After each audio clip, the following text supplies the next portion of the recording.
Welcome back to Sports Dump, Lewis County's only sports podcast, sponsored by Elam's Home Furnishings and Mattress Gallery, Goebel Septic, and AmeriCool Heating and Cooling. I'm Aaron Van Tile, joined tonight by Chronicle sports editor Alec Dietz and Chronicle sports reporter Josh Kirschenbaum.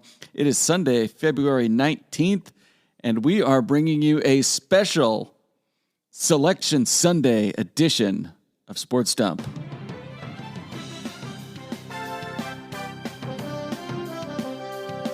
Banger. Yeah. It's not even March yet, but yeah. This is February. Anyway, yeah, we got that out of the way. So what are we talking about first here? Can we really call it Selection Sunday when we already know all the teams? They're getting selected to seeds. Sure. That's my stretch. How great would it be if for every single team, like, you got a 2% chance of just getting sent to a different classification? Yeah, I like it. It was just like, congrats Oakville for being the number 2 1B team in District 4. Congrats, you're a 4A team now. Or what if, like, they let 17 teams qualify, and then on seeding Sunday they just seed their 16 favorite, and then one gets left out. If you're just not on the bracket, sorry. Anyway, the state tournament brackets dropped at 12:30 today. The WIA seeding committees met this morning and laid the whole thing out. We're going to talk about them. The area had 12 teams make it to state. 10 of them earned top 8 seeds, which guarantees them a spot in either Yakima or Spokane. Oh, should I try to guess which 2 did not earn top 8 seeds? If you want. Oh. Did Rainier Girls? No, they're in. They made it? They're a top 8? Mm-hmm. What? We'll go over this. Anyway, all right. You have an entire podcast dedicated to reading out who made it where and reacting to it if you're interested. I guess Wow, that was an early reaction. Jeez. Just a refresher, in the 1B girls, we've got teams in the 2Bs, the 1As, the 2As, and the 4As. 16 teams make it. The top 8 play each other for seeding. Except for 1B boys. Well, except for 1B boys. Winners of those games get into the double elimination part of the tournament at state, and they have to play a loser-out game at state. Seeds 9 through 16 play each other in a loser-out, winner-to-state proper game, and the winner of those games plays the loser of the 1 through 8 games in a loser-out game on Wednesday. Next Wednesday. Tournament day 1. State day 1. Day 1 of the state 4-day state tournament. The 1B boys and the 3As, they have 20 teams make it in. Why? I feel like you could just shuffle some teams around so all things were equal, but whatever. The top 8 play for seeding. Seeds 13 through 20 play a loser-out game. Winners play numbers 9 through 12 in another loser-out game to get to Spokane. Just make it all uniform, for God's sakes. For real. Yeah. Also, how do we feel about the regional round? I know this is a discussion. It's not even called the regional round anymore. If you look at the they call the it? WA brackets, they call Super it state? they call it the opening round now because everyone was like, it's not regionals anymore. And I mean, it isn't. They're correct, but it's just, I don't know. I feel it's weird. All the teams that you hear chant like onto state, and it's like, actually, you're going to go to battleground and you're going to play a game and lose and never actually make it to state. I know. Like WFS boys last year printed like the state shirts with like the Yakima Sundome on it, and they didn't make it. So it was like tough. Just I know, like, the tournaments. It's a tough setup. The tournaments are already 4 days long, and I don't know if you can make it longer, but maybe just take fewer teams. Whoa. If anything, we need more teams at state. Okay, then. 16 teams, double elimination. Okay. Across the board. Every classification. You know what? 32 teams. If you play, triple you know what? elimination. 64. Everybody's in. Like college Everybody March goes Madness. to state. I mean, if you played them all at Yakima, I'd be cool with that. I don't know. I think there's the amount of teams. I like just the first 2 rounds are loser out. Yeah, I agree. More loser out games. They're exciting. Anyway, what happened in districts? We got a quick recap. The 2A boys, Tumwater finished 3rd in parentheses. They beat Ridgefield. They lost to Arlong in the semifinals, and they beat Woodland in a winner-to-state game. Yeah, there wasn't actually a 3rd place game, so they tied for 3rd. They got a trophy that said 4th place girls, and when Robert Blackman handed it to them, Josh Wilson kind of looked at it, and they all huddled up together, and he spent a good minute trying to pass it off to his players, and the players were like, I don't want this. No. What was the finals of that game? That was Civil War. Mark Yeah. Morris, Ari Long. Yeah, it was. And Ari Long won? Ari Long won. It was a good one. The Tumwater Ari Long semifinal was a really good game. I mean, that was the third time they've played in the past 2 years, and this one was different because Ari Long pushed Tumwater around, and Josh Wilson was saying like that's the most physical we've ever been played by them, and he didn't think they really like stood up to the challenge, and then they came back and obviously had worked a lot on that against Woodland because they just dominated Woodland. And then, Ari Long Mark Morris was a banger at Hudson's Bay for some reason. But Calvin Holden had 25 in that game. Was that the game? Something like that? Yeah. Yeah, and he was getting boxed and won the whole time. So he dropped 25 in spite of that, and he also probably had like at least 8 assists. Yeah, he throw in some hockey assists. Like the other guys were feasting. So, and MM's offense just was not good either. They shut him down. So good fan game for you, Aaron. You should have been there. Yeah. Or you would have just absolutely that loved was it. that was the game where they were chanting. So Calvin Holden, the one thing, and I haven't seen, was Calvin Holden got hurt. Looked pretty bad in the final minute when Ari Long was up 10, and then he insisted on coming back, and then lasted 10 seconds before getting hurt again. and then got hurt again.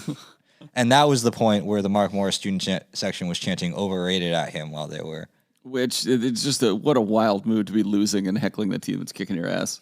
I love it. Down by 10 with 30 seconds left. At least and you're they chanting overrated. They should have thrown out an I believe. Just, They made it close. They got down to 3. It was exactly like the last Ari Long Mark Morris game. Except reversed, but yeah. Reversed, where Mark Morris was up by 10 and then bullshittery happened. And Yes. Oh, it turned into a ref show. Fantastic stuff. I think Ari Long responded to the overrated chance with the "it's all over" one. Yeah. I mean, that's not bad. Yeah, But it's okay. Could And then be more disrespectful. And though. then Mark Morris responded with 2 and 1, which, yes, but you lost the one that matters. yeah. Like, And then they mobbed the floor. Ari Long mobbed the floor. It was a fun. good fan back and forth. Yeah. I was a fan. The student sections were in full force. There was one time where the refs like called a tech for a player like saying something dumb and like gathered at mid court to like discuss the technical foul that they just called and completely missed a fight happening in the background. As I think it was Kevin Holden and like Malachi Gray just went at it. And then, it was a great time. all right. So that was the 2A boys. In 2A girls, Tumwater beat WF West 47-32. Also at Hudson's Bay for some reason. Yeah, you got to get down to Hudson's Bay. No, you don't. It's so far away. No, you don't. That's like Vancouver, right? Yeah, and it's Heart a of Vancouver. bunker in the ground. Cool. Yeah, you It is actually a cool looking gym. I won't it's lie. big, and I underestimated how bad it was. Or I overestimated. I thought it was worse, like with reception and stuff. It was big. That was the one thing it had going for it. Too far away. Too far away. Yeah. It's the 4th time in the last 5 years WF West has lost the district championship, which is, you know what? They're consistent if nothing else. They always get there. Tumwater stifled WF West all night and held the Bearcats without a field goal for the last 6 minutes and 45 seconds of the game. Reagan Brewer had 14, Kylie Waltemeyer had 13, and Julia Dalen had a 15-point, 11-rebound double-double. They just know how to play WF West. Alec and I were talking about this after. Like, I don't know if this is a bad. Like, obviously, WF West would have wanted to win this game, but it's almost like now that they're in the state tournament, do they feel better because we'll get into this. They probably won't have to. They might not have to face Tumwater again, and if they're playing teams that don't know them so well. Yeah.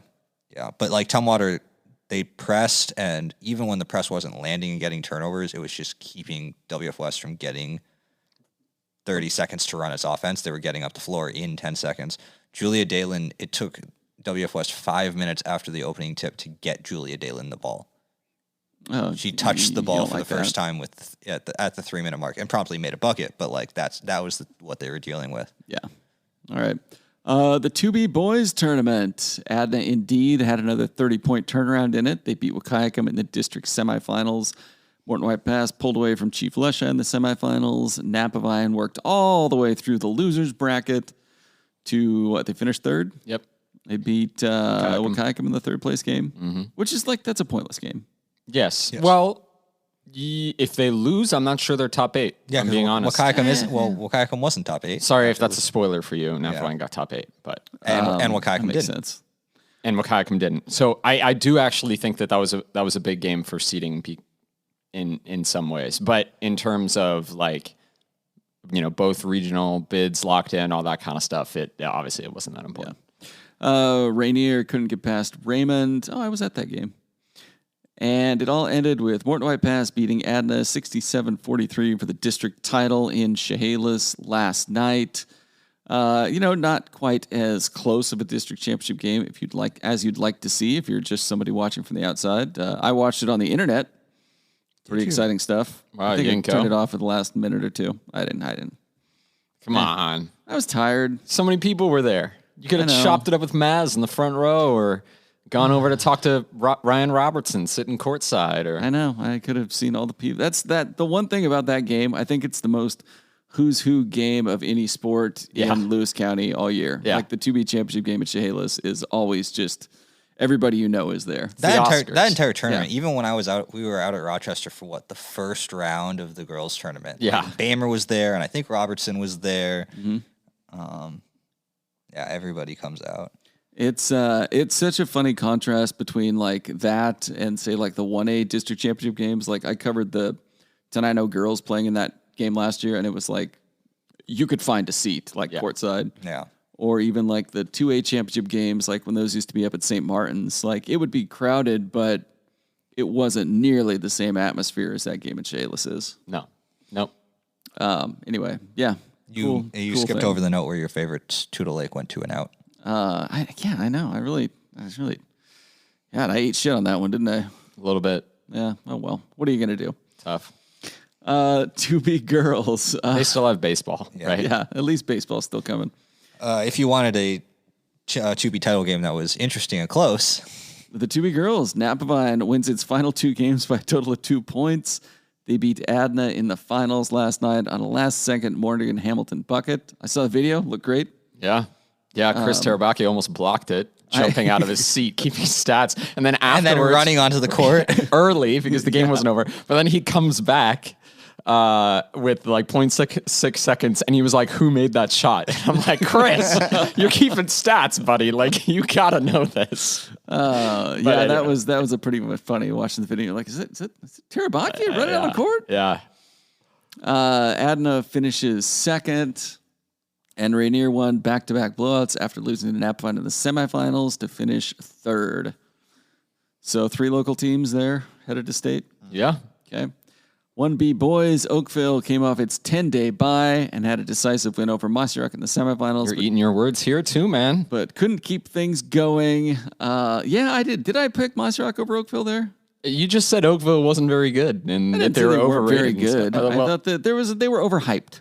Well, second in districts. They did. Wow. Oh, and you're gonna be astounded by the seat they got. Oh, no. I can't wait. They couldn't keep things going in the district finals against Valley, losing 62-54. It was a fun game. There was just they couldn't put like multiple possessions together when I was out there. Like Mossy Rock they do everything fast. And it's one thing and then the other and then the other. And when it works, you're handily beating a good team like Mossy Rock, and it just never really came together. Like they hit enough threes to stay in it, but they couldn't get the stops. They gave up 15 offensive rebounds. That's been a problem. Even against, I think Mossy Rock had 22 offensive rebounds against them. And they still won, but yeah. So definitely a gut check time, and that's what Marcus Whitaker said. He was like, this one's going to make us or break us. All right, and then Mossy Rock came back and beat Tohola to earn its state bid. Then they beat Columbia Adventist to finish third. Talk about a pointless third place game. That was a pointless third place game. All right. Did nothing for seeding. The 1B girls, Mossy Rock blew out Willapa Valley for the district championship, and Peyton Torrey had a triple-double. Yeah, it was fun. It was a lot more subdued. That boys' title game was, most of Menlo came out there because they had both of their teams in their respective title games. And I believe the entire population of Oakville was in that gym at Montesano. And Oakville lost, and that half of that gym just emptied. And Mossy Rock filled in a little bit, but man. Yeah, they probably felt pretty good about their chances in that one. And then they had the third place game after, but it was like, again, nobody really cared about that. So yeah, that gym got loud for the 1B championship game, and it was much less loud for the girls game. This podcast is brought to you by Global Septic, providing septic service and sanitation for Thurston, Lewis, Mason, Cowlitz, and Grays Harbor counties. That's where those 1B games took place, right? Out of Montesano? Yep. Yeah. Septic pumping, inspection, and riser installation, as well as commercial septic pumping, grease trap services, and as always, they'll rent you a porta potty or even a sink to go along with the porta potty. Visit Global Septic, GOEBEL septic.com, or give them a call at 736-2167. And now finally, on to the seedings. Let me pull these up on. I got them right here. You want to start with 2A boys? Yeah, let's see. 2A boys. Tumwater is the lone local team to make it, and they are the number 11 seed. Interesting. Makes me eat my words about, maybe Tumwater, if RA Long beats Mark Morris, Tumwater can get a top 8 seed. R.A. Long is the 8th seed. Tumwater 11. Who is the other local or District 4 team? Mark Morris. And Ridgeville got 15, but Mark Morris got the 4 seed. Yeah, over R.A. Long, which just beat them. That Mark Morris, the district title game was Mark Morris' second loss of the season. They're 23-2, I think. So they kind of get it on record. Yeah. R.A. Long gets the game against number 1 Pullman. That's a fun game. Could be. I mean, they probably have to go out to Spokane or something, which is less fun. I think the one consolation for Tumwater is you get to play close to home. You get to host against Foss. Yep. Host in quotes. I'm not sure if they're actually allowed to host. No, but they're playing nearby. Nearby, they'll probably. Yeah. And then that would punch your ticket if it's not an on. So they don't have to, because if they were to make it as a low top 8 seed, they would have probably had to go far and play one of the best teams in the state. So. I don't think it's a terrible spot, though. I'm kind of surprised. 11 seems pretty low. They were ranked in the top 10 all year. They don't have a loss against a team that didn't make the field across any classification, and they didn't lose an embarrassing game. So Mark Morris is 4 and Tumwater is 11, and this, people, is why you do not schedule hard out of conference games. Yeah. Get yourself some cupcakes. I mean, kind of a little bit. Mark Morris didn't really play anyone. I mean, they played good 2As because they went out to that tournament in Yakima. But Tumwater going and getting their butts whooped by all those 4A teams turned out not to be a good thing. Didn't help them at all, evidently. I mean, maybe it helped them as a team to get better, but with the seeding purposes, clearly it didn't help them where it matters most, which is how others see you. Because they could have just beaten up on a ton of other some 2A teams and gotten some wins. Play the GSHL. Go play Washougal and Hudson's Bay and win by 50. Yeah. So and I did that is tough. I didn't have enough time to do much research, but so Foss second in the SPSL. They got upset their first round in districts. Then they beat White River 72-71 in a winter state game. That sounds really interesting, and there is no information online about that. Oh. Which is, it would be nice if there was theoretically a newspaper whose headquarters were 3 blocks away from Foss High School. But yeah, hypothetically, that'd be well. Let's see. They probably employ scrubs like us, so I don't know.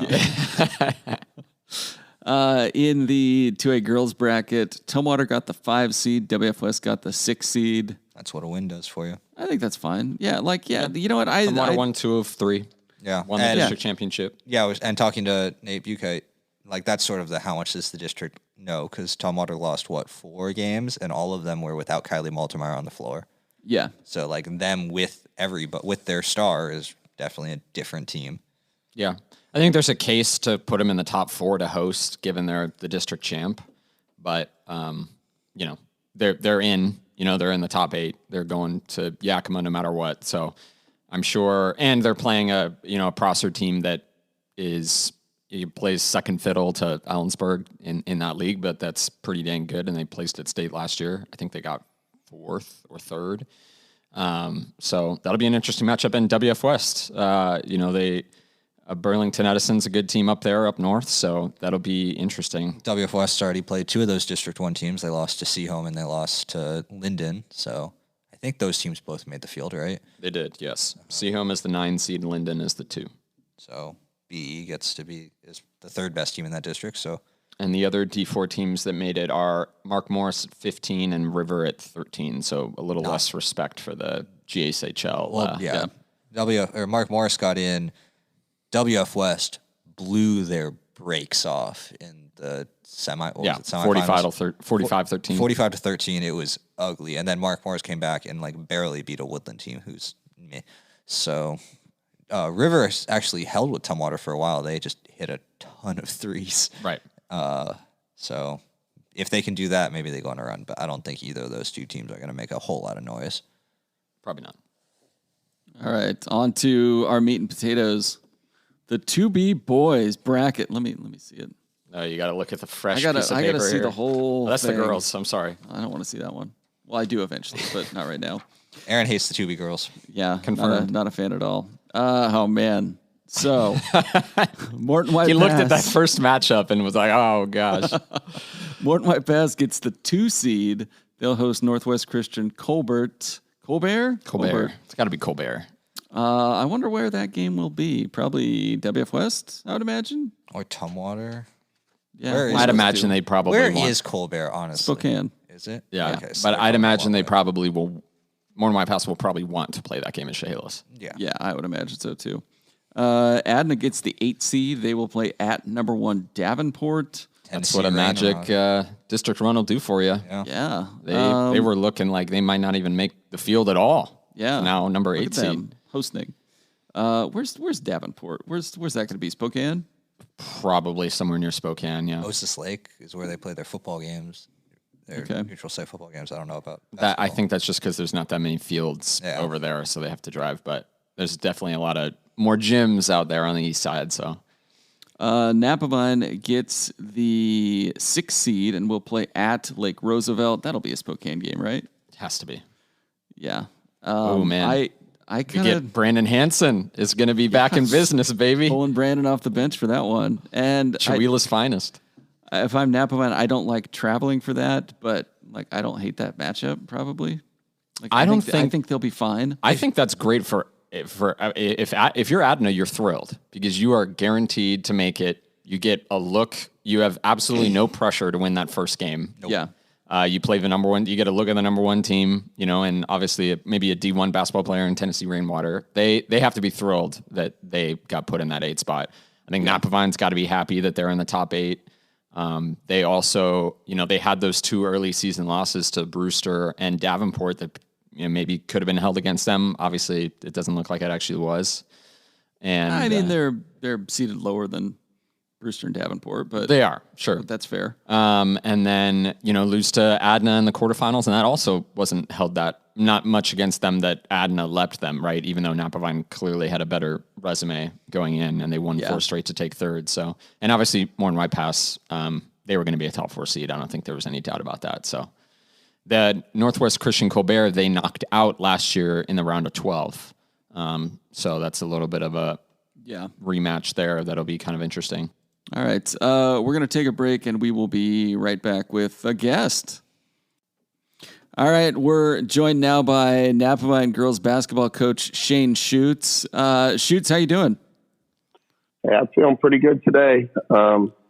It's always nice to win, and pretty exciting time for our program and our kids. So that's what makes this time of year fun, anyway. So we're still enjoying the excitement. All right. The state brackets are out, and you guys are a number 3 seed. Do you think that's appropriate? Do you like that seed? Do you think you should have been higher? How do you feel about it? I think the seeding committee did a great job. That can never be easy. You're not going to make everybody happy. But what I do like about it is, compared to the draws, you have to play your way to the top. And in essence, and I thought our kids have done that. We're kind of the new kids on the block. We haven't been in this position for a long time. So, I think 3 is fair. I think we had a tough non-league schedule, and I think that helped get us to this spot.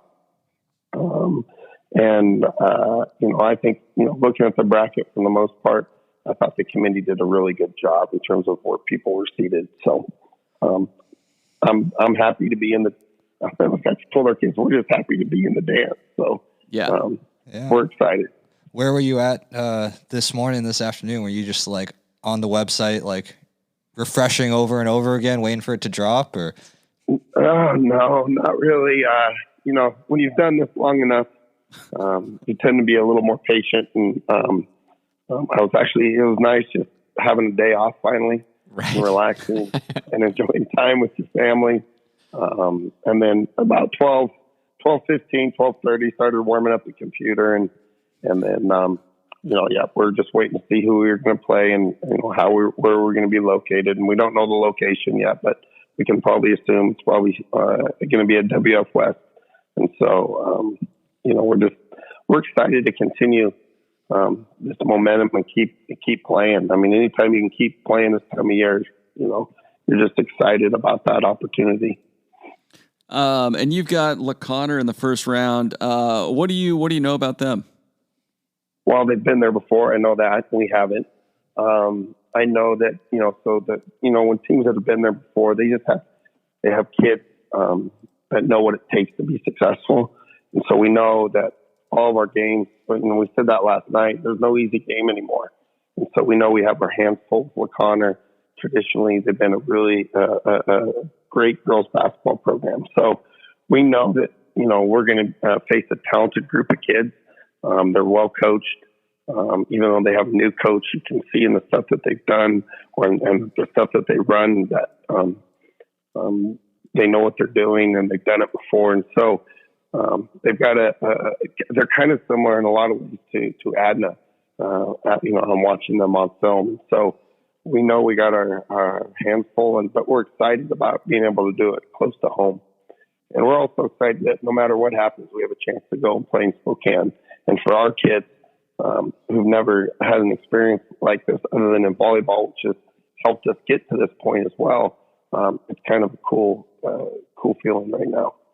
Yeah, and I remember we were talking about this yesterday in District 4 at large. Those top three teams, they got kind of a lot of respect. 3 guaranteed top 8 trips to Spokane. What did you think about looking at the rest of the bracket with Adna getting 5th and Rainier at 7? I was excited, and I thought it was deserving. I mean, all three of us have battled each other all year. You can even go back to the summer, and we've played each other in the summer. And I'm excited. Hopefully, I'm hoping that all 3 teams can go over there and represent the West Side successfully, because I know all these kids have put in a lot of time and effort, and it's always fun to see teams in your league and in your district have success and help make basketball kind of an exciting thing on the West Side. So I'm hoping we can go and represent our side of the state well, because when you play those teams from Eastern Washington, they play a lot of basketball over there, and we hope that we can represent our side successfully. So we're excited. I think they earned the right. I think people are going to be maybe. I don't know if they'll be surprised or what, but we're sending some good teams over there this year. I feel like there's a lot of balance across the state. And obviously Colfax and Okanagan are the 2 favorites, and rightfully so. But I think we've got teams over here that can at least compete with them and give them a game that, might make them uncomfortable. Yeah. Obviously you get a week to get ready for LaConner, but then after that, when you're going into a tournament, what's your prep look like? I mean, you're looking at the possibility of having to face kind of any one of 12 teams. Are you looking at film at that point, or is it really just kind of rolling with what you got? No, I've always had a philosophy, and it's probably a common thing among coaches, is don't look past the opponent that's in front of you. Now, we don't. We honestly, all year long, we've just taken one game at a time, and we will do the same. Now, have we collected film on all the teams across the state? Absolutely. But they have not been dissected or any of that. I always don't like to put the cart before the horse. I think that gives you bad mojo. And so we just, obviously we've collected film all year long on teams, thinking and knowing who's going to be there. But we don't look at it. We don't look ahead right now. Our focus is just on LaConner.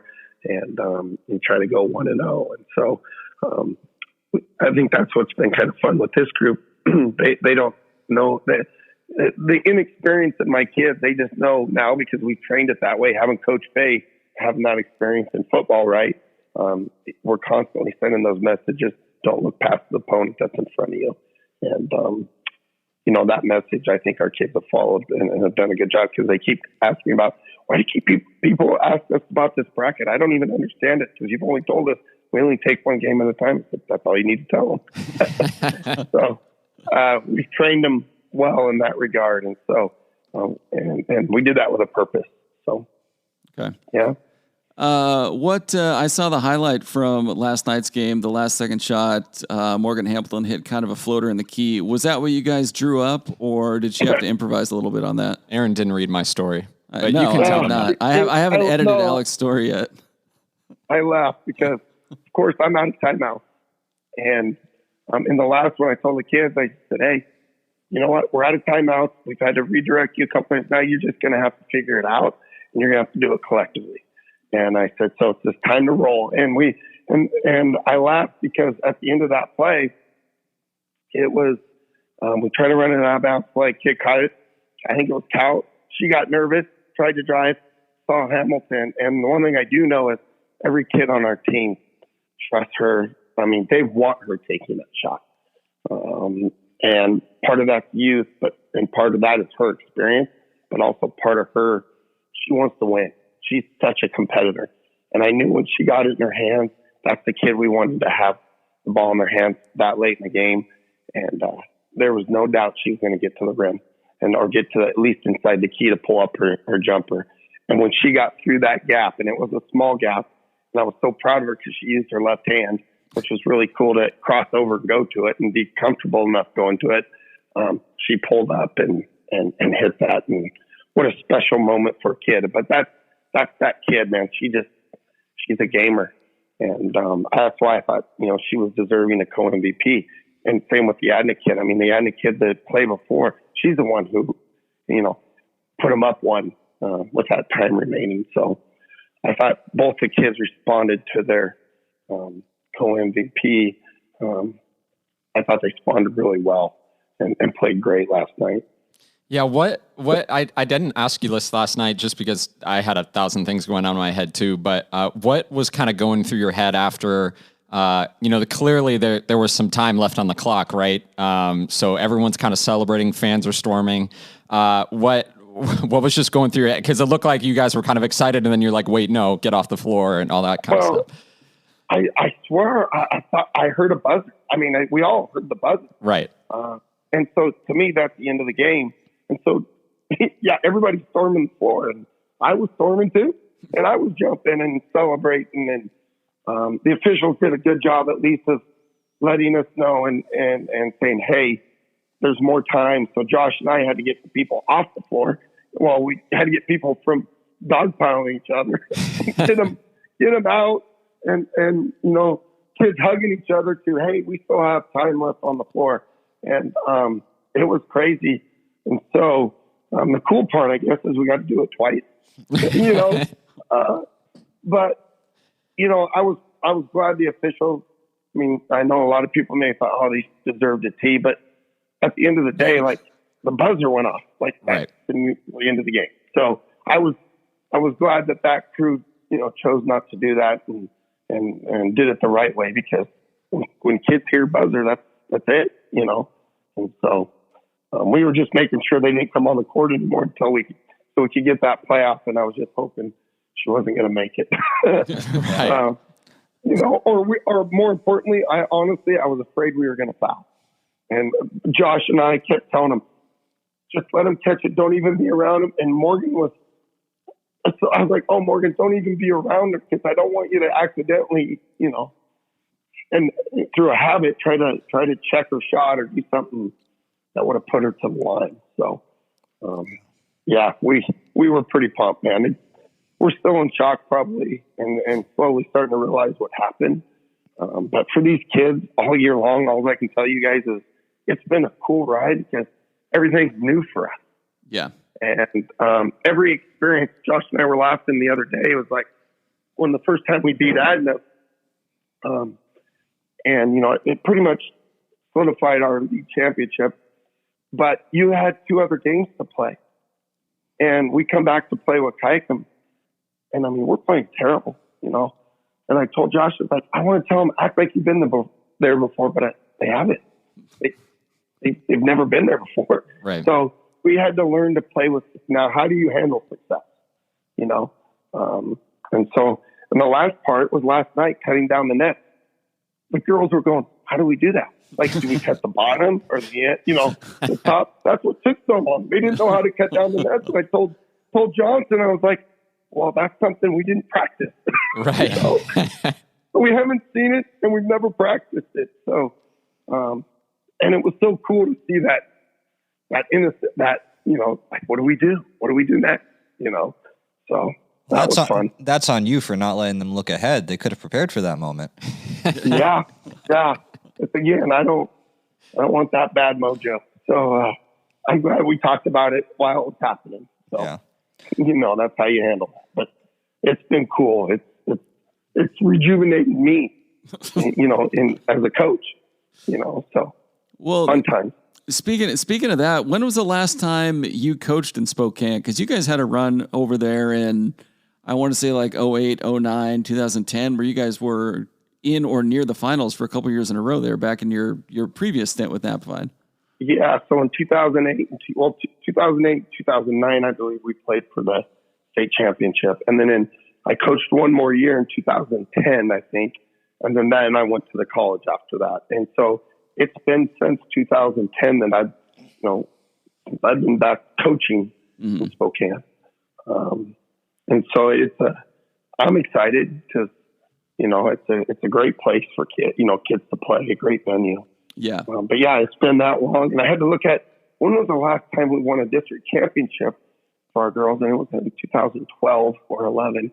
Was that. And I think Alita was coaching that team. And so, it's been a while. And so, it's a cool thing for our community and for our parents and our kids. Just for girls athletics in our school, we're starting to get back to being successful. And so, it started this year with the volleyball. That was huge. And our soccer playing to go to state. Because all of our kids are 2 to 3 sport athletes. Yeah. And so we all feed off each other. And so success can be contagious. And so that's where we're heading, and that makes it fun. Okay. You guys got anything else? I think that's good. Good stuff. All right. I think that's all we got for you, Shane. Perfect, man. Good. Well, who's all getting to go over? I think Alex going with you. Yep, I'll be going to Spokane. I've got 9 teams to keep track of. So, well, luckily, Mr. Tarabakia can help you with any stats that you need or anything. Yeah, when he's not blocking my video of the game-winning shot. Yes, and running on the court. Yeah. Hey, by the way, I think he was the one we had to get him off out of the dog pile. Of course he was. I just said this on the podcast, but after all that happened and there was time put back on, he turns around and looks at me and says, "Who made that last shot?" And I was like, "Chris, man, come on. You're keeping stats here." Well, he sat by my wife, and my wife goes, all of a sudden, I see Bakia leaving. She goes, it didn't click why it was happening. Right. She's like, he was up before the ball might have been in the hoop. Yeah. It's good. Everybody feeds off it. It's fun. Oh, yeah. Fun time of year. All right. Well, hey, thanks a lot for joining us. And we'll talk to you later, man. Sounds good. Thank you, guys. Appreciate what you're doing. All right. Thanks, See you, Shane. Shane. Thank you. Bye.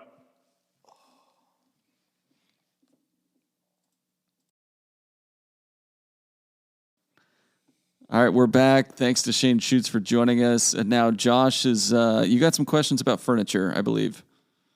What is furniture when we really get down to it? I'm not a pro. I couldn't tell you. Are you but you know not who a pro? could? Oh, yeah? Our friends at Elam's Home Furnishings and Mattress Gallery. Yeah. Define furniture. Define furniture. Call them up. We can do phone interviews. Call them up right now. Call them up. What is furniture? And they'll be like, well, which category would you like us to define? We have several. How much money would you like to save? at our closeout President's Day sale. State title sale. State regional round, not anymore. They really got to lean into this sponsorship and start doing sales for us. The sports seasons. Yeah. Anyway, Elam's Home Furnishings. Do you have a Mattress trophy? Gallery. Do you have a trophy that needs to be displayed prominently in your home and you need a shelf for that? Call up our friends at Elam's Home Furniture. Do you need a new sofa on which to sit while grinding tape? I thought you were going to say you need a new sofa because you celebrated by throwing your sofa on the street and lighting it on fire. Yes. Like what was it, Michigan State or Philadelphia? Does Morton Philly? go that crazy? Probably. Burning couches. Yeah. Well, there will be nobody left in Morton to burn the couches. Because Yeah, they'll all be in they're all in Spokane. We should reach out to the Viking pub in Spokane and see if they want to sponsor the next edition. We should. That's where everybody. Also, everybody if you goes. want to commit a robbery in the town of Morton, like a week from Wednesday. Yeah. Anyway, Elam's Home Furnishings and Mattress Gallery does not condone committing robberies in Morton or any other town, but they It's do. all right. Their policeman's busy being in PL, right? Yeah. They. Okay. Anyway, they do condone shopping at Elam's Home Furnishings and Mattress Gallery, 1530 South Gold Street in Centralia, 807-1211, or you can check them out online, elamshf.com. We should also look at the 1B Boys tournament. Yeah. Question mark? Oakville is the number 8 seed, and they will play at number 1 Welpinett. How do you feel about Oakville being the 8? Snuck into that top 8. Top 8 team in the state? I didn't think they were going to be a top 8 team, but they are, and so they will get to go to Spokane. And just after we talked about this with Tumwater, getting a top 8 seed, probably entirely because they played a tough non-league schedule, because I don't think it was their league success getting them all those accolades. You don't think it was that 107-4 win? Yeah, been. no, they did. Do you think they had a handshake agreement with the rest of WIAA? Like they had a handshake agreement with the Coastal that was just like you'll be the number 8. You'll be the number 8 seed. Don't worry. Yeah, probably. And then Mossrock is the 11 seed. They will host either Columbia Adventist or Summit Classical Crit. What? Yeah, exactly. But because they've got 20 They teams. got 20, so they miss they get a bye, but they don't get a double bye. And if it goes chalk, they will get a league matchup in a loser out winner to state game, except for they're already in state, but really winner to Spokane. Yeah, if Adventist wins, they will play them again. They just beat them in the 3rd place game. So And 20. before the game, the referees will line up in front of Tom Kelly and ask him 3 riddles. Anyway, yeah, sure, whatever. And if he gets Honestly, 2 of them, they yeah. get to start with possession.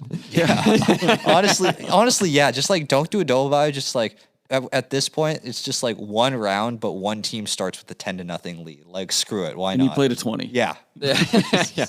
Just do like a horse game with Eddie Clatouche and whoever is- on Adventist. This is how you get 16 no, sorry. teams back in a double elimination tournament in 2 days. Is you just do games like that. And on the girls' side, Mossrock girls won big. And they are the number 2 seed. They will host number 7 Oaksdale. bet they love that. Maybe. Number if they 7, win. number 7 Oakdale, which has beaten them in the volleyball state championship for what 3 straight years? 2. 2 straight years. As long as we learned from the volleyball state championships, as long as Mossrock can avoid all getting the flu at the same time, I bet they would really love the chance at some revenge on Oakdale for the can of whoop ass that Oakdale kind of opened on them in the state title game. Sorry, Mossrock. You say but it that, and was they're not all going close. to come down with tuberculosis on the way over or Oh, something. God. Like, no. Yeah. So that's what's going on with the 1Bs. I don't think they're going to call if they get up big in that game. I don't think they're calling off any dogs. It's going to be interesting. I think they'll probably also try to play at WF West. if they can. WF West, or last time they had a regional game, I think they played at Mark Morris. Mossrock? They could be down there. Mossrock girls played down there a few years ago. I mean, I remember last year we had at TDN, we had 8 regional games at Mark Morris Yeah. from 10 a.m. to 8 p.m. But Yeah. I know. there were others at Chehalis. I don't right? think WF West hosted a single regional game last year just because we didn't have a ton of teams that were close. Can they play at Black Hills? Because that You was could one put that they Tumwater. started. I don't think they Black started Hills using is- Black Hills a ton for the district tournaments this year. I don't think it's a district approved site. I know Tumwater is. Is WF Mark West? Morris and WF West are, yeah. Probably Montesano. For anyone out there. I think if they throw Oakville and Montesano, that would suck. Oh, wait, no, they're going on the road. Never mind. Yeah, I don't know. Yeah, Oakville's got to go to Welpenit. Where is Welpenit? Good question. Forget who have they played. Where are they? I found out that Summit Classical Christian School is in Bellevue. They have no way that's a real school. They have the most adorable photo of all their students in like little sweater, sweater and tie. Uniforms. Okay, I found Welpenit on a map. I am scrolling out. Oh, it's by Little Falls, Long Lake, That's a lot of green. Ford, Enterprise, Fruitland. What river is that? I see there's a Camas, river. but the different Camas. Deer Meadows. Oh, it's north of Davenport and Reardon. Jesus. Is that the... It's northwest of Spokane by, I don't know, 30 miles. That's a long trip for Oakville. So they can take the bus over with Napavine. Oakville can take the bus, pick up Napavine on the way. They might play that game in Spokane as well. I mean, that would make sense. The nearest big school will play it at Reardon. Last year, Oakville had to play at Tahoma. Where did they play? Mount Tahoma. Well, that wouldn't be too bad. And that was a loser out game. Yeah, this will probably be in Spokane. Yeah, interesting brackets. Brackets. This podcast is also brought to you by AmeriCool Heating and Cooling. So hot right now. If you are, then you should That's call our James AmeriCool. Gross. Yeah. You didn't even mention there. he scored a lot of points. We'll get after this ad, we'll get there.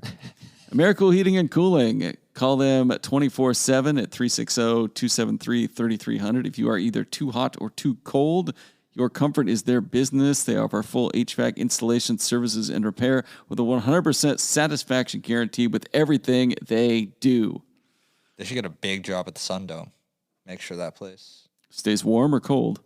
There's gonna be a lot of people there. I'd imagine it would be sweaty. I remember Chehalis was sweaty. for volleyball. They could have used some AmeriCool cooling. They probably could have. Hudson's Bay was sweaty. It was That game's raining. always sweaty though. It was raining in the there's too many bathroom people. that day. That was the time. I just remember the 2 times I've been to the Sun Dome, the amount of people there, the heat rises. So when you're on the floor, it's cold. But if you go up into the bleachers, you go to the top row of the bleachers, it's like 15 degrees warmer. Huh. Colder, you mean? No. Warmer. rises. Heat rises. Oh, yeah. Okay. Oh, you're gonna love the media hospitality at the Sun Dome. Well, it's going to undoubtedly be more than the other media hospitality I've got. Just find the coaches and players hospitality, because that's like in this nice room with fridges and stuff. Yep. And then you go to the media room where there's no windows and it's basically like a basement with like one light on and a single bag of chips underneath it. Mm-hmm. Yeah. See, I've only That been was there- literally what it was. I'm not even like, I have video. It's like not even a joke. I've only been there for volleyball where there was none, and I just stole food from the refs. So God, you guys, Jesus. It's not our fault the WIA sucks. Who's your personal favorite player you saw this last week? Who was the most impressive? It's just a gateway for me to mention. I finally watched James Gross play. He's pretty good. Go off. Go off, King. He scored 40 points, but it was quiet. Like, I've never seen such a quiet 40-point performance. It's like he doesn't force shots. He doesn't go too fast or too slow. He doesn't really look for his shot. It's just like, I felt like such an old man because I was like, this kid just plays the game the right way.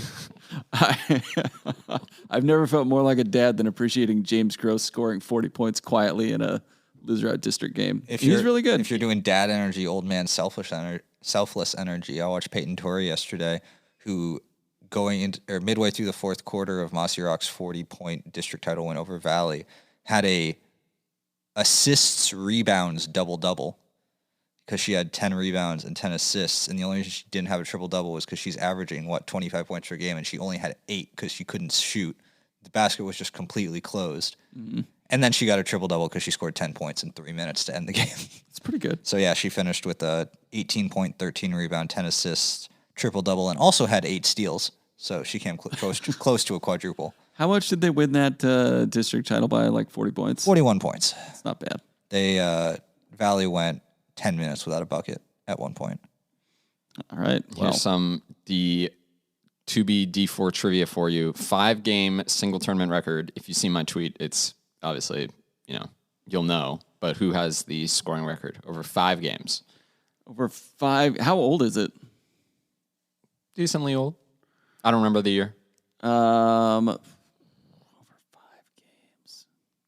I don't know. Give me a hint. Is it? It's a Valley kid. Is it Banish? No. That's not Freeman. Gross finished 6 points short of the 5-game record. A Valley kid? Rich Sanchez. Oh, that's old. That's really old. Yeah. The other part of that was I think That's we like looked 50 years old. Yeah. we looked up Maybe. I don't know. I didn't look. closer than this. The other part of the trivia, I think, and I might be wrong, but single game 2B district title, single game scoring record, co-held by 2 people. The District 4 2B single game scoring record. It's Phelps and Schutz, and it's 51. PL's Chris. Yes. Yeah. Chris Phelps. Chris Phelps also has the overall tournament scoring record because he did it in 6 games. He had 6 games. It was like 165 or something for PL. Yeah, that makes sense. And a WFS guy did not recognize, kept walking past while I was discussing this with Bob Dow, saying Chris Phelps was better than James Gross. And I was like, okay, I don't know, but sure. Well, and I like looking at the stat book, I remember Yeah, I seeing don't that there was that like the 7th kid on the I'm trying to talk to Bob Dow here. yeah like the 7th or 8th kid on the district scoring total was some kid from the state deaf school who scored like 90 points in 2 games. I bet that kid was awesome. Yeah, exactly. Yeah. Like everybody on the list was like 6 games, 5 games, 4 games, 5 games, 2 games scored 93 points or whatever. Well, those were records for individual games, not just who has the most points over the thing. Okay. So that was the 2-game record. Oh. Because Gross scored like 141, Yeah. Yeah. which is, was 6 points short of the Rich 5-game Sanchez record. record from Whenever. I did not look at the Sanchez years. isn't like that would have been like I don't know my Valley history. probably like in the 80s, I would imagine. Back when Willapa Someone- Valley was a 4A I school. think 'cause someone- it was a bustling town. Someone said something on Twitter about that was like before the 3-point shot was a thing. So Hey, it could have been. It might have been. Probably was. Yeah. he's like, imagine if they had a 3-point line. And I'm like, would he have been drilling threes? I probably not because there wasn't a 3-point line, but I don't know. I'm going to arbitrarily shoot from 25 feet away today. Yeah. Matt Classic was also Friday, Saturday, and Blake Eli and Daniel Matagi are state champions. It's Ely, but yeah. Ely finished an undefeated season with a state title at 145 pounds, and Matagi blazed through the 285-pound bracket for his own title. Didn't he win the finals in like 30 seconds or something? He won every one of his matches by pin in under a minute. Yeah, That kid's a he won unit. 4 matches and spent less than 3.5 minutes like on the mat total. Do you think you could beat him in wrestling, Josh? Did you highly see doubt the it. photos of that man in a singlet? He's a unit. He's a big guy. And consider No, I do Also- not think. I don't think the like 3 of us could take him. also consider that is him slimmed down for wrestling because for football, like Yeah, he probably the only dropped reason like he wasn't undefeated on the season, apparently he had a tough first week because all of their football linemen were still in football shape. So he Yeah. was sitting at I think he was sitting at like a little under 300 pounds and like needed to shave 15 pounds. he had to get under that 285 marker. I like my theory. I pitched this to somebody a while back that like the 285-pound matchup in high school wrestling, like you can either trot out one guy that's just barely under 285 pounds, or you can throw out like 240-pound kids and they could wrestle the 285 guy. a Like trench coat. any combination you can 3-legged think, race. as long as your wrestlers weigh less than 285 pounds. Like whatever you think is the best use of your 2v1. pounds. Send like 5 4th graders out there. yeah. One of them like Just jumps on his back and like tries to put him in a chokehold. The other one like just goes for his legs. Matagi, wouldn't it be exciting to watch Matagi in the state finals against 6 kindergartners? It's the classic like one bear yeah. versus One duck-sized horse versus 100. yeah, horse, exactly. Or one horse-sized duck versus 100 duck-sized horses. Yeah. He's had Daniel Matagi on a serious note has had a really, really good year. It's been cool to see him. Last year he went in and everybody was, as a junior, and everybody was like, that kid's going to win the state title. Yeah. And then he got disqualified in his first round match at state for Something. somethings. I don't know wrestling. And then pinned everybody to get third. And this entire year, it was basically like, again, that kid's going to win state title. And he did this time. So that was really cool for him. Yeah. What's he doing next year? He's going to play football at Central. He got a scholarship to play D-line. All right. And WFS finished second as a team. Yeah, they got second place finishes, I think, from Tucker Land and Andrew Penland. Okay. And Ording was number one by A lot. They had it. I think, and Matagi's match was really important because him winning the state championship put them over Othello, I believe, for third. So For second. Yeah. Othello finished third. So, yeah, good day for WFS boys. Those are the only 2 local champs. I think the girls also placed. They finished fifth Overall. So yeah. No champs, though. No champs. So yeah, Penland and Land finished second. Centralia's Antonio Campos finished second for the boys. Do we have any other second place? Cameron Thomas finished second from Adna. They also had a second place finisher last year, Tristan Ridley. Yeah, Marshall Brockway from Moss Rock finished third. On the girls' side, Black Hills Sloan Kruger got second, and then there were a couple third place finishers. Jade Hudson from Centralia, Courtney Jones from WF West, and Trinity Tafoya from Tenino all finished third. So they all ended on wins. All right. When do we think the times and sites are going to be set for? Tonight. They're going to have tonight? Yeah. Okay, great. You're going to ask. I wanted more reactions from you, honestly. I'm kind of disappointed. We only got Rainier and you being like, what? And clearly you haven't paid attention to Rainier girls all year. Clearly, I have not, no. Where are the other ones? Come on. Napavine at 3 is fine. Adna at 5 is fine. I don't know anything about Warden. I'm just looking at the girls' bracket now. All right. What And about the then boys? The boys, Warden I pass at 2. That's pretty good. Yeah. Who's number 1? Davenport with your boy Tennessee Rainwater. Tennessee Rainwater. God, what a name. He's Jesus. so good. Yeah. He sounds like a character on Yellowstone. I think grading And it'll drop 30 on you. Yeah. the brackets, obviously there's the chance that Mossy has a league game in its first play-in game, which sucks. Well, Not when you've even a got league 20 game. teams in there, that's going to happen. And not even a league game. A team they just played There's yesterday. 3 teams from the CVL among 20, and you couldn't 4. avoid. No. 3. Oh, yeah. 3. Oakville. Yeah. They were 'cause probably just confused by that mind-numbing bracket. Yeah. A And double just- bye. Also, just all the different school names. Yeah. Columbia Adventist, Summit Classical Christian School, Mary Walker. That everybody complains about. Mary Walker's a public school. Is it? Yeah, it's Springdale. Mary Walker's the weirdest trivia because Mary Walker, they used to be Springdale and they're the Chargers, so they used the USC logo, even though their initials are MW. It's the weird, yeah. So when I was at volleyball, this, I think Mossy Arp was supposed to play them, and this team wearing black with the USC SC logo shows up, and I was like, "Who's that?" And they're like, "That's Mary Walker." I'm like, "How?" Look, I disagree. And yeah, I always thought it was weird. I always kind of assumed that if you were named after a person, you were a private school, looking at those brackets. And then I realized that we covered WF West. And Ari Long, Mark Ari Morris. Long and Mark Morris. So yeah, maybe I'm just stupid. Yeah, I used to think the same thing, and I realized the same thing at some point. Elsewhere brackets, so with Adna at 5 and Napavine at 3, I think you're one upset away from those 2 teams playing each other in the round of 12.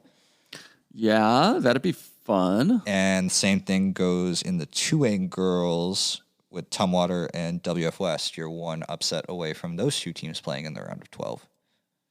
Which you don't want. No. I do WF West wants. I'm talking to Karnowski about that. They They want want to see Tumwater? Tumwater again? They're 2-1. They've got a bad taste in their mouths. I think you save the bad taste in your mouth until the state title, though. Yeah. You know what I mean? I don't want to see Yeah. him that early. That happened, last year with Tumwater and Ari Long. Did we have any other rematches last year? Tootle and Napavine boys. Right. Tootle ended up winning that one. That was deep, wasn't it? Was that No, that was the round of 12. Oh, never mind. But again, like we talked about with the 2Bs, there's 5 D4 teams. You really can't avoid them seeing each other in the early they're rounds. all from the Central. Well, not all, but most of them are from the Central. Exactly. It's not I don't know, with the 2A girls, there's 2 FCO teams. Do better. Yeah. No, I agreed. I agree with that. I mean, the other thing that's tough is because of how it's set up, it is hard to prevent any sort of outcome where they see each other. Also, and like that was if there is an upset, because like if it goes chalk, they'll both they'll both lose and go elsewhere. It's if one team wins and one team loses. But the way it's set up, it's either way. Like if Tumwater wins and WF West loses, they go to one game. And if WF West wins and Tumwater loses, they go to second game. But they would still play each other. Yeah. I'm not as upset about that potential scenario as the damn softball bracket last year. Oh, I was going to say, no matter what we say, it is way better than football was. Oh, man. The softball one was brutal because Tumwater and WFS were easily the two best teams in the state, and they didn't even try to keep them separate. Yeah, that was ridiculous. And then like Tumwater beat WFS in a thriller in the whatever quarterfinal, semifinal, whatever it was. Race their next two. They beat the crap out of Othello, who was the number 1 seed. Yeah, okay.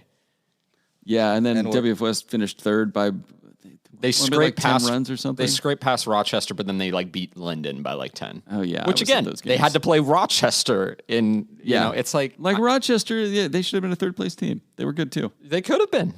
They were, and they didn't get to place. I said it's not like football where we're throwing PWV against RSB in the first round. Yeah, yeah. What are we doing here?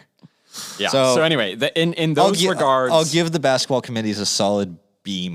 Yeah. And again, because of just how it's set up, that like you could lose and still advance, and then some are loser out, it's super hard to avoid those early matchups. As long as the only one that we mentioned was Mossy Rock playing Columbia Adventist potentially in the first round. As long as you avoid that happening in the opening round, I'm okay with it for the most part. Especially since once you make the quarterfinals, it's double elimination. Yeah. So anyway, I don't know. The only thing I don't like about these brackets, tough to read. Yeah. It's because the setup is stupid. I know. Just play a double elimination tournament. Yeah, just do 16. Just invite everybody. You already are doing 16. Yeah. Well, I mean, but just invite it. Do 16 to Spokane or Yakima or whatever site you're playing at. And then they like changed the name from regionals because they realized that was stupid because it's not regionals. Even though everyone still calls it regionals, so it's called the opening round now. And if you win, you go to the round of 12, or maybe the quarterfinals. Ooh. Anyway, are we almost done here? Yeah, I have good. one thing I want to say. What? I believe. I believe that. I believe that we will podcast. I believe that we will podcast. I hate that chant so much. We need this rant. Everyone's been waiting for it on Twitter. It sucks. It's such a stupid tweet. Like, you can do the I believe chant when the outcome is in doubt. You cannot do it if you're up more than double figures with less than a minute to go. Like, at that point, you're just like, you're just rubbing it in. You're just like, be creative. Come up with something better. Like rubbing it in. Rubbing it in is good, but do it creatively. Start the bus chant or go home, one of those chants, whatever. Go home. There's another one I'm thinking of, or hey, goodbye, anything. But the I believe is see, the thing is, I'm really in favor of overly simplistic chants just because school administrators are the cops and will get on you for having any sort of fun. So you have to except at Mark Morris. So you have to be like really basic. But one of these days, I just want a school to chant, "We are winning." Clap, clap, clap, clap, clap, as like the time runs down. Because you're not allowed to say, like, we're winning because you suck, or, like, we're better than you, because that's, like, I don't know, too mean. I thought we'd be better in Lewis County. Doing the I believe chant when you're, like... I don't like it at all. I don't like it at all, to be honest. I think it's like a lame diss. It's like, oh, great, you believe that you're going to win? Like, you're a fan. Congratulations. It's already happened. Well, even if it, like, hasn't happened, like, you're just saying you believe you're going to win. You could say that at the beginning of a game. Like it's one of the weaker weaker chants. If you want a strong, like, we're winning, go suck it chant, go look up the Utah State winning team, losing team chant, because that is fire. That is great. And that's what you should do, and it's really mean while still being super basic. I'm trying to find my oldest I believe tweet, but Twitter is not loading the way. I think I saw one the other day because this guy was getting in my mentions. And here's one from 2017. North Kitsap student section rolls out an I believe that we just won cheer. Not sure if that's better or not. That was from North Kitsap WF West football. Must have been the quarterfinals. Are we going to talk about the guy that responded to my tweet about fans being bad with the hashtag Big Deets Energy? No, I like that though. Said something about how I should be an official and it would help with my journalistic integrity or something. And I'm like, oh yeah, let me find time to be an official real quick. In this tweet where I'm criticizing fans, not officials, but Yeah. okay.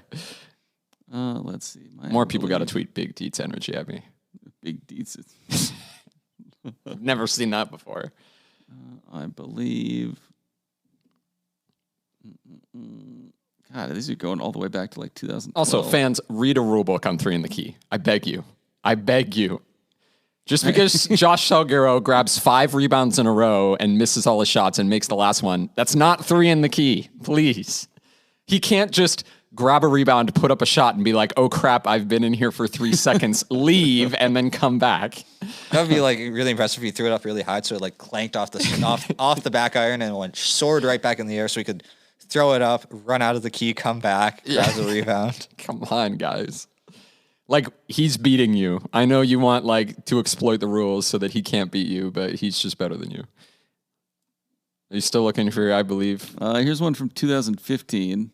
Oh, yeah, I think this might be the original one. It's Garpal fans with the I believe that we will win chant up 58-54 with 1.8 seconds left. Real bold guys. That's a tweet from March 2016. Wow. So I have been on this bullshit for Man, I was in high school when you tweeted that. 7 years. I was in high least. school chanting that chant. Yeah, I might have been too. I don't know. Here's one. Some White River kids start the I believe chant with 2 strikes on the last hitter of the game. Now that's a hot take. Wait, we had students at a baseball game? Fine. This was state softball, I think. In the final, WFS 9, White River 2. Let's see. See, that's bold. I'll get behind it. Here's another one. Oh, you're going to come with the I believe chant up 41-7 with 7 minutes left in the week 1 Thursday game. Come on, kiddos. Yeah, I've been. Aaron just hates children. I just hate stupid chants. Like, do better. Is this what the public school system's gotten us? Well, yeah. I mean, we only have like 3 signs that we can recycle. Yeah. Yeah, that's right. And those signs are too disrespectful. You got to remember. The student sections, there are like 3 student section like clothing theme nights, and everybody does the same It's ones. camo night, white out, or blackout. Yeah, pretty much. No, and the construction too. Construction. There's construction. There is. Adna does construction like all the time. Yeah. Every game I go to, it's like they're wearing That's not construction. a theme night. That's Centrally just how did people in Adna construction. dress. Oh, okay. That was the thing. I remember going to. all the students. I remember going to Castle Rock. with hard I hats. They wasn't all got sure. jobs, Yeah. okay? I It was a remember- long day in the mines, and then they went to the game. All that hard work putting in a 12-hour shift. I remember the first time I went to Castle Rock, quarry and I was just like, to I'm not have you sure whether harass this them. is camouflage night or this is just Castle Rock. All right, we can end our rant there. Good discussion. Yeah, Josh will be going to Yakima eventually, and Alec will be going to Spokane eventually. But first, regionals. Not regionals. Crap. Opening round of state. Everybody have fun at the opening round. Also, it's baseball season. Do you know that? We played baseball yesterday. Oh, CC played some games, yeah, on their new field. Yeah, not enough happened yesterday, so they decided that they were going to play baseball and softball. Yeah, they should have thought of you first. They really should have. I told Jonathan McMillan that, and he said, "Yeah, sorry." Well, he's a basketball guy. He's played. in a few He state had games. to skip their game because they needed someone to like Man, the do scoreboard something that they don't have. He had to do something. I don't know. He had to go to both baseball and softball because softball was at Rec Park. Well, So anyway, it's busy for them too. I give them crap. They're doing a good job. here's a damn I believe chant with a running clock ? Exclamation point.